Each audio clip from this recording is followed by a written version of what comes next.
I've told many of my girlfriends that say, oh, their partner says, oh, I'll take care of you. You don't have to work. Yeah. No, do not do that. I think there's definitely something. One day. Yeah. You know?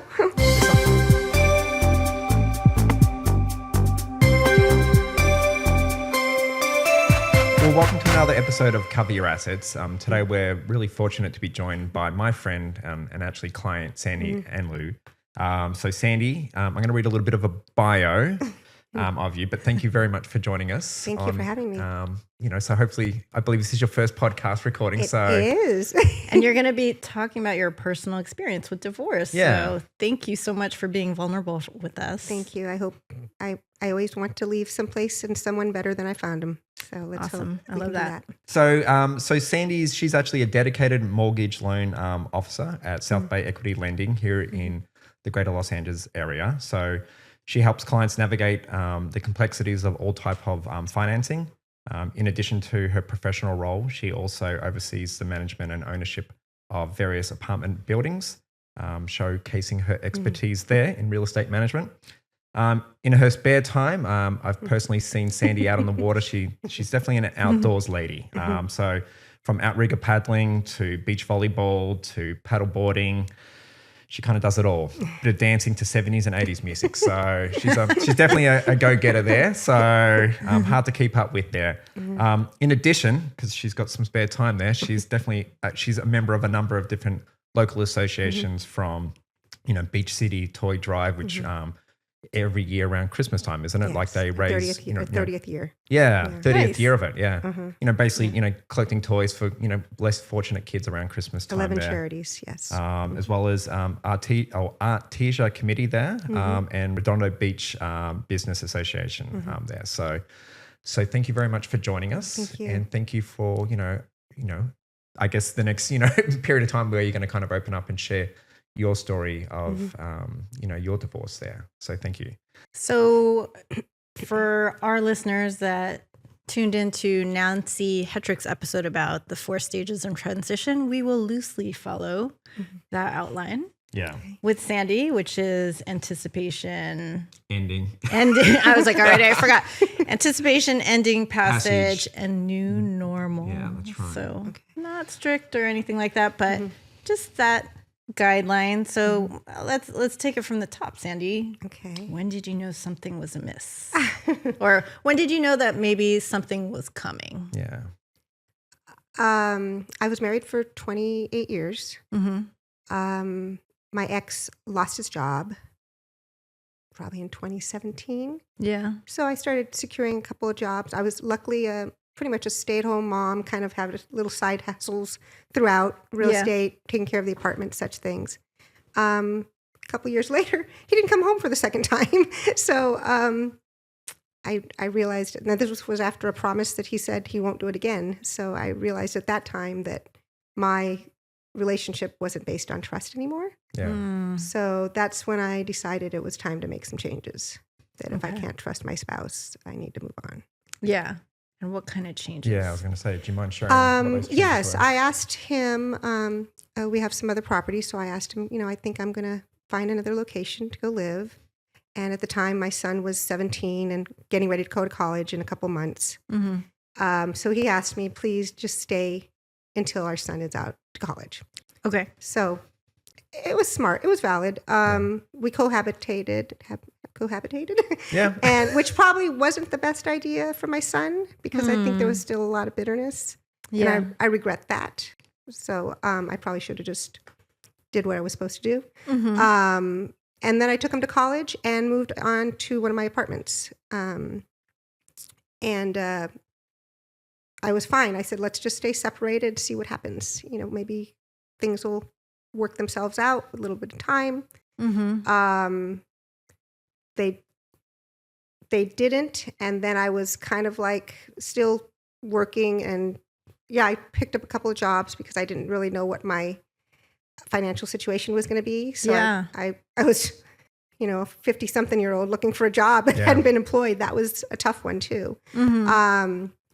So I was doing okay. And then the pandemic came, and then he decided to take a large sum of money out of a shared account. And that's... Did he tell you? Was that... Yeah. No. That's when I decided... That's when somebody told me, you know what, it's time to get it on paper and get a divorce because you know what's going to happen to your stuff. So when did you two go to a therapist? Oh, we went to a therapist probably a couple years before. Oh, a couple years Everything. before. Mm-hmm. Okay. We had been going regularly. And what did that look like for you, if you don't mind sharing a little bit about that? It was again, I think we were married really young. So I think we were getting used to the whole, kids are gone and figuring things out. I think for the most part, we've always been to therapist. Oh, okay. That's great. That's great then, yeah. Yeah. And, we'd get...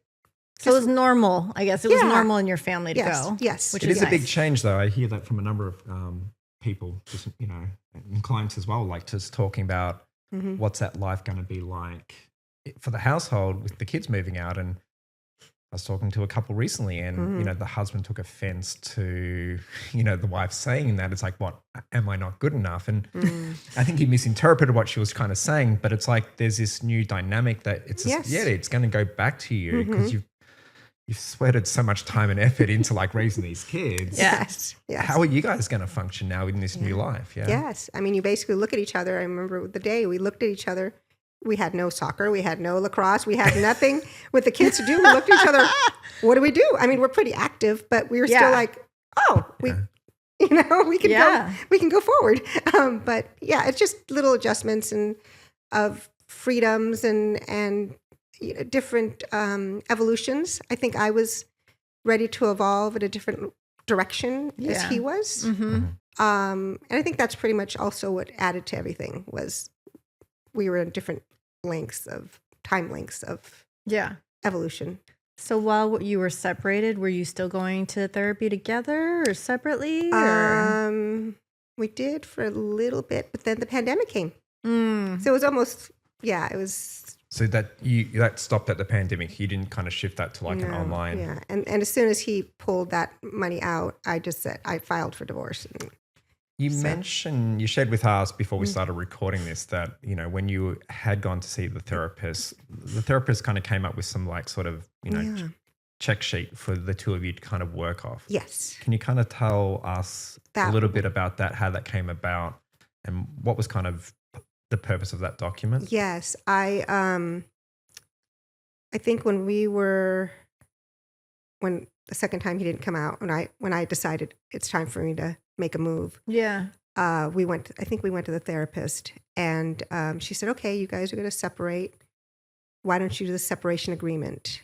And it had questions such as, where are you going to live? Are you going to tell your friends? What's going to happen to the children? I think it even said the finances should stay where they're at. Yeah. What else was it? Will you be seeing other people? How much do we want to see each other? Are we going to continue therapy?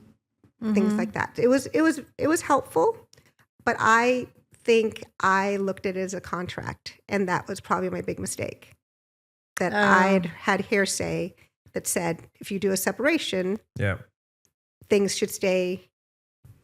All your finances, everything should stay dormant, I guess I should say. Yeah. Untouched. So I saw that checklist. So you two did go through the exercise of going, like coming into an agreement on each point. Yes. Wow. Okay. Yes. So were you talking to anyone else at that time, like other professionals? I was not. I mean, I basically... So you kind of did the divorce on your own. Yes, it was. My mistake was I did go to a friend. I went to a friend who was a lawyer. Yep. And he said he agreed to do the mediation only on the agreement that we're on the same page. Yeah. So since I did most of the financing for our household, I mean, I was great at real estate investing. He did more of the stocks and what you're doing now, all the investments. And so I knew all of the properties. And so I basically, I can do this. I pulled up the Family Law 300 court document and I just gave it to the lawyer. And I said, here, I think this is our breakdown. You were the CFO spouse. Yeah. So being like the CFO's, spouse there, I guess there an understanding, or you had maybe some confidence thinking, I've got this. I know where all our money is. Yeah. Yes. And that wasn't the case though. Right. Not only did I have that enlightened belief in myself, it wasn't smart at the time. I mean, I think most people, if they're going through a divorce, there's a tad of insanity going through you when you're not thinking right. Yeah. And, coming to think about this meeting between us, I realized, not only could I not trust others or him, I couldn't trust myself to make these kind of decisions. And I did. And nobody should be doing that. We're not in the right mind. I mean, I was nursing a stress, locked shoulder. We're just not in the right mind. But at the time, so let's talk about that insanity. Right? Yes. Yeah, because that's kind of part of that. It is part of that cycle. I think it's part of the passage, isn't it?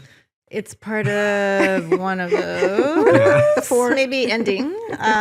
Maybe throughout. Yeah. But the insanity, did you feel insane at the time? Or did you feel like, I'm cool, I got this? I felt I had it. I've got all the forms. I'm organized. Yeah. I know where everything's at. I come to find out there was other accounts that I thought, it'll all be found out at the mediation. It wasn't. So when did you realize, I guess, label that like, you know what? I wasn't really all there in my right mind because I'm going through this divorce. Like how much later did you realize that? It's probably within the last year. Yeah. And how many years later is that? My divorce was final in 2020. Yeah. So now I'm going back to court. Was that when we started going through your stuff together? And not, okay. Yeah. So one of the parts that Sandy and I went through was like kind of reviewing Sandy's divorce agreement, looking at just like the wording in there. And I think I even had shared it with Joe Sefti there, who's a certified divorce financial analyst, and just kind of getting that lens on that there. And it's like, that's where we kind of uncovered these other things. It's like, well, what about this account or what about that? Right. And I think that's when we discovered there was these missing assets there, which you thought. I again, you're in this hurry to get through it. You don't want to feel it anymore. You just want to get it over with. And unfortunately, you need somebody to be there and say, no, let's take a look at this. Yeah. And another set of eyes, a qualified set of eyes. For sure. Well, anyone who's listened to our podcast, they definitely know that we've made a lot of mistakes. So. I was that CFO spouse. I also was like, I've got this. And probably within the last 18 months, I was like, I didn't. Oh. Yeah. You gave more than away than I you gave had away to. a bunch of money. Yeah. And you rushed. Yeah, right? I rushed and gave away money. Yeah, that's right. It's not a competition. All but right. Yeah. I mean, it's we definitely and we want to avoid, the lawyer fees, of course. Yeah. We'd do it ourselves. Yeah. And, so that was kind of what I guess took you down more of the mediation route there. It's like the do-it-yourself mediation route. Let's penny pinch here. He wanted that. And I thought, okay, I've got a card in my pocket. I didn't collect alimony. And I didn't have kids to worry about, luckily. Yeah. And I just said, you know what? I've got a back pocket card there. But I probably should have had somebody look through everything for me. I wonder why he wanted to go down the mediation route then. Money, to save money. Yeah. Okay. But like it wasn't. Did he have lawyer or team? I don't know, but I think he had. Yeah, I don't know. Okay. Yeah. So, but since you've kind of realized that there was chips still on the table though, you've taken action though. Yes. And so I guess the good thing is that depending on what you've maybe uncovered later on, there could be opportunities to go back and claw some of that back, though, correct? Could be. Yeah. I mean, it's just harder. There's a cost, probably. Yeah. Well, there's a cost. Whether it be time or maybe those assets aren't there anymore. We don't know. Yeah. We don't know, right? Right. So that's why we usually like to say you've got one chance to get this right, because later you could try, but it's going to be a bit harder. Not to mention, I believe we spoke the tax consequences. Yep. Yeah. So I don't know if you've heard the episodes because I do maybe reference. Yes. I do reference like that story. My story. So, but like it's just looking at the tax status of accounts there because they're not all equal. So you definitely need to take that into account. I kind of was thinking they're all oranges. Yes, that's right. Yeah. And they're not. Yeah. It Well, even if changes there's the oranges, value. there's different sorts of oranges now. So, Yes. So when you kind of now, so you've gone through that phase now and you've kind of come out the other end though, yeah? You've kind of got your new you, correct? Yes. How long did it take? Yeah. Sorry. How long did it No, take? you can jump in. As far as getting my own act together or just coming. Look, you got divorced, and then what did it feel like right after? And how long did it take you to adjust to? I guess I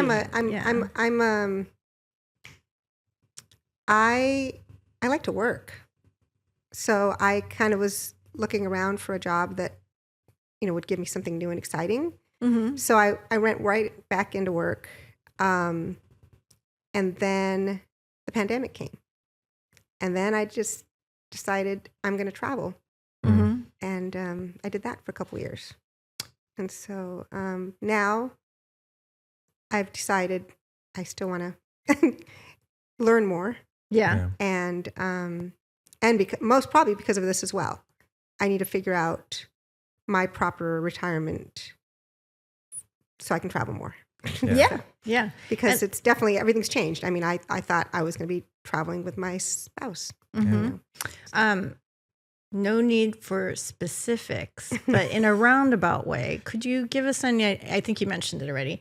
Could you give us an idea of like your age range? Just because I want to let the viewers know and our listeners know, like, hey, you can still go out there and rebuild your career. I'm very proud. I'm 55. Okay, I'm great. 55, and I never thought I'd be here Mm-hmm. in this situation, but I think it's not so bad. And how are you feeling about this career? Like the career that you're building, right? Because there's a lot of people that get divorced, stay-at-home mothers, and they're like, what am I supposed to be doing with myself? Yeah. Who's going to want to hire me? It's tough out there. Mm-hmm. I've gone to a couple of interviews. I'm against 20-year-olds. Yeah. So that's why now I went and passed my mortgage loan officer test. Mm-hmm. It was hard. Took me twice. Yeah. We don't have the retention at this age I'm not a anymore. test sitter either there. It's like, wow. I was a loan officer 30 years ago. Yeah. Things have changed. Lots.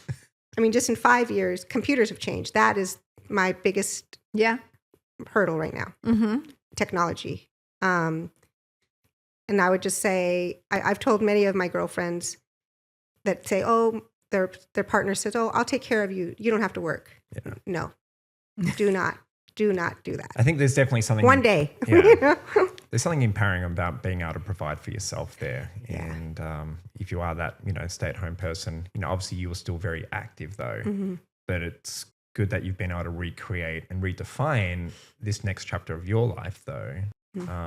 And maybe kind of live a better life from it then. Can you share with us, because you told us off camera like a few minutes ago, like what were some of the different jobs that you were taking just to have jobs, right? Because you're like, I don't know if I'm going to keep this apartment or not, just because we want to keep it real with the audience. Yeah, no, at home,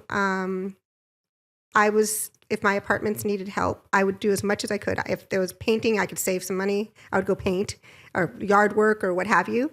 So I'm like, well, I want to learn more about building. I want to, if I have a plumber come to my house, I want to know what they're doing. Yeah. Right. And so I went to go work for, it was a commission only job. It was a building contractor. Like I was selling, like, I think I left when they said, well, you're supposed to climb up on the roof and give them a bid. And I'm like, I don't have shoes, you know? And so I think I'm done, Yeah. And then I went to a closet organizer, which I was a stager in the past. Yeah. A home stager and organizer. Cool. So that was super fun, but they would give you 10 o'clock, one job, blow my whole day. Right. And so. And then you said you were also a flight attendant for a while. I was a flight attendant, yes. I was a 50-year-old flight attendant. I took anywhere they would take me. I went to Michigan for a month for training, which was really fun. Yeah. Surrounded by, again, 20-year-olds. Yeah.